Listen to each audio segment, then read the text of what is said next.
زندگی میں کبھی بھی کسی کی تکلیف کی وجہ نہ بنے کہ وہ اللہ کے حضور تڑپتا ہوا جائے اور اللہ سے رحم کی بھیک مانگ رہا ہو۔ کبھی بھی کسی کو اتنی تکلیف مت پہنچانا کہ وہ جائے نماز پر بیٹھ کر اپنے بے قابو آنسو اللہ کے سامنے لا کر رکھ دے اور سکون کی دعا کرے۔ کبھی بھی کسی کے دکھ اور غم کی وجہ نہ بننا۔ اللہ سب سے زیادہ انصاف کرنے والا ہے۔ وہ کبھی بھی ان لوگوں کے ساتھ نا انصافی نہیں کرتا جنہوں نے اللہ کی مخلوق سے سخت چوٹ کھائی ہو۔ اپنی نیت اور اپنے دل کو ہمیشہ صاف رکھنا دوسروں کے لیے۔ اپنے دل میں نفرت کو نکال کر باہر پھینک دو۔ اگر آپ چاہتے ہو کہ آپ کے ساتھ کوئی بھی غلط نہ ہو تو پھر کسی کے ساتھ بھی غلط مت کرنا، یہاں تک کہ اپنے دماغ میں بھی کوئی غلط بات مت آنے دینا، کیونکہ جہاں اللہ رحم کرنے والا ہے وہاں سخت عذاب دینے والا بھی ہے۔ اللہ کے بدلے اور انصاف سے بچنا ناممکن ہے۔ وہ کسی کے ساتھ بھی نا انصافی نہیں کرتا اور نہ کسی کو اکیلا چھوڑتا ہے۔ ایک بات یاد رکھیے گا، اللہ ہمیشہ لوگوں کو آپ کے سامنے ظاہر کرے گا۔ اس سے کوئی بھی فرق نہیں پڑتا کہ وہ خود کو کتنی ہی اچھی طرح سے چھپاتے ہیں، اور اس سے بھی کوئی فرق نہیں پڑتا کہ وہ کتنی ہی کوشش کرتے ہیں اور اپنی اصل توجہ پہ پردہ ڈالتے ہیں۔ اللہ سب جانتا ہے، وہ ہمیشہ ان کے ارادوں کو آپ کے سامنے ظاہر کرے گا۔ جب آپ کسی مشکل صورتحال سے گزر رہے ہوں تو اللہ ہمیشہ آپ لوگوں کو کے اصلی چہرے دکھائے گا، سب لوگوں کے۔ یقین کریں، اللہ آپ کی آنکھوں کے سامنے جو کچھ بھی ظاہر کرے گا اس پر آپ حیران رہ جائیں گے۔ وہ لوگ جو آپ کو لگتا ہے کہ زندگی میں مشکل وقت میں بھی آپ کا ساتھ نہیں چھوڑیں گے، وہ آپ کو اپنی زندگی سے ایسے باہر نکال دیں گے جیسے کبھی آئے ہی نہیں تھے۔ اے اللہ، میری زندگی میں آسانیاں پیدا کر دے، میرے بے چین دل میں کچھ سکون بھر دے، مجھے ہدایت دے اور سیدھی راہ دکھا دے، اور مجھے ہمت دے کہ میں ان تمام مشکلات کا جو مجھے دن رات بے چین رکھتی ہیں، مجھے سونے نہیں دیتی، میں ان کا سامنا کر سکوں، اور میرے رب مجھے صبر عطا کر۔ اللہ پاک قرآن پاک میں فرماتے ہیں، اپنے رب کے حکم کی خاطر صبر کر جاؤ، بے شک تم ہماری نظروں میں رہتے ہو۔ اللہ کی تسلی کتنی ہی پیاری ہوتی ہے نا دوستو۔ اب سمجھ میں آتی ہے کہ قرآن کو زندہ کتاب کیوں کہا گیا، کیونکہ انسان کے دل کا حال جانتی ہیں، انسان کو بہترین طریقے سے سمجھتی ہے۔ قرآن واقعی میں محبت ہے۔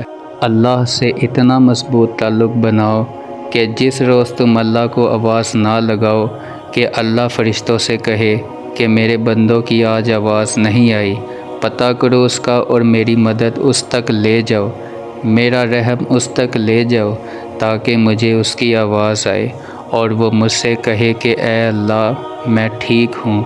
دل کو مارے بغیر نور نہیں ملتا۔ دل کو مارنے کا مطلب یہ نہیں ہوتا کہ اپنے جینے کی امنگ چھوڑ دو، اس کا مطلب یہ ہے کہ ایسی خواہشات کو دبا لو، چھوڑ دو جو تم کو اپنے رب سے دور کر دیں۔ اپنے نفس کو اپنا غلام بنا لو، نہ کہ نفس کے غلام بن جاؤ۔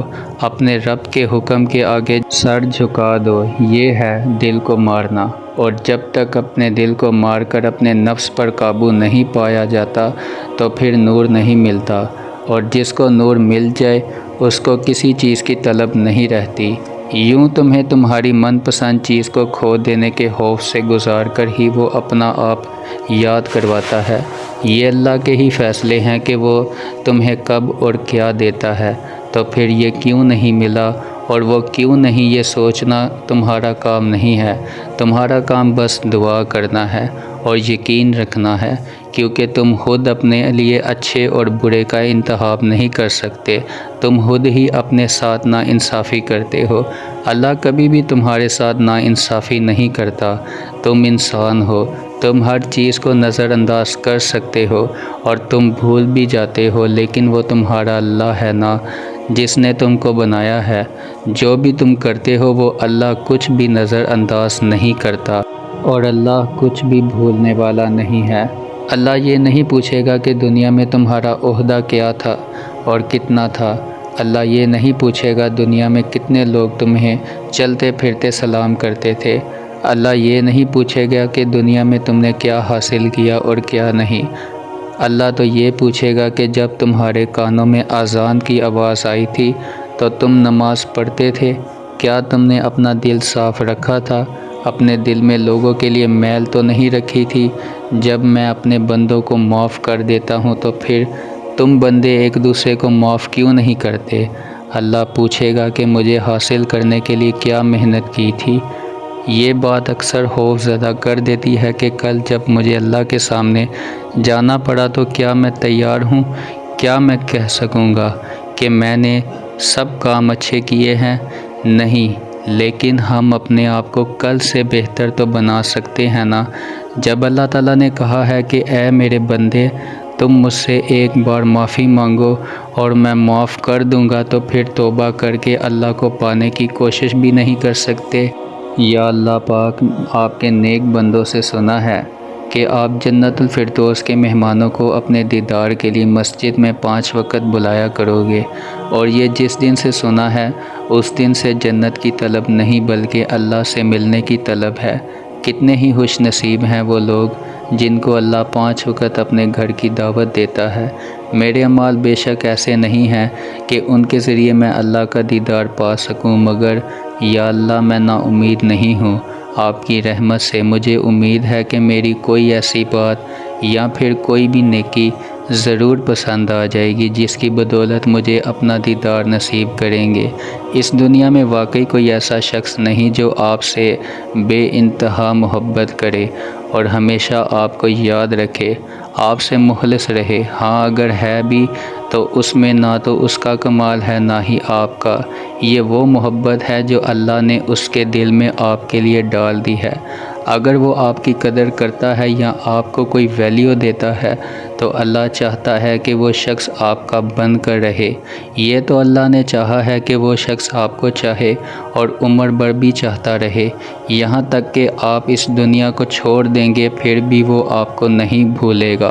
وہ آپ کا ذکر کرے گا، لوگوں میں آپ کو زندہ رکھے گا، اور ایسی محبت کا ملنا اللہ کا بہت بڑا احسان ہے۔ محبت کوشش یا محنت سے نہیں ملتی، یہ تو عطا ہے، یہ نصیب ہے، بلکہ یہ بڑے نصیب کی بات ہے۔ زمین کے سفر پر اگر کوئی چیز آسمانی ہے تو وہ بس محبت ہے۔ زندگی میں بعض چیزیں ایسی ہوتی ہیں جو ہمیں اللہ سے جوڑ کر رکھتی ہیں، کبھی خواہشات کی صورت میں، کبھی غم میں، کبھی آزمائش میں، یا پھر یادیں۔ جتنا درد ہوتا ہے اتنا ہی ہمیں اللہ یاد آتا ہے، جتنی دل میں تڑپ ہوتی ہے اتنی ہی جلد ہم اللہ سے رجوع کرتے ہیں، اس کے سامنے جھک جاتے ہیں۔ اگر دعا مانگتے ہی ہر خواہش پوری ہو جائے تو اللہ کو کون کیسے یاد رکھے گا؟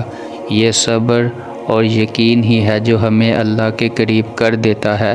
اللہ کے قریب رہا کرو، سب خواہشات خود بخود پوری ہونے لگیں گی، اور اللہ کے حکم سے کوئی بھی کہانی تمہاری ادھوری نہیں رہے گی، انشاءاللہ۔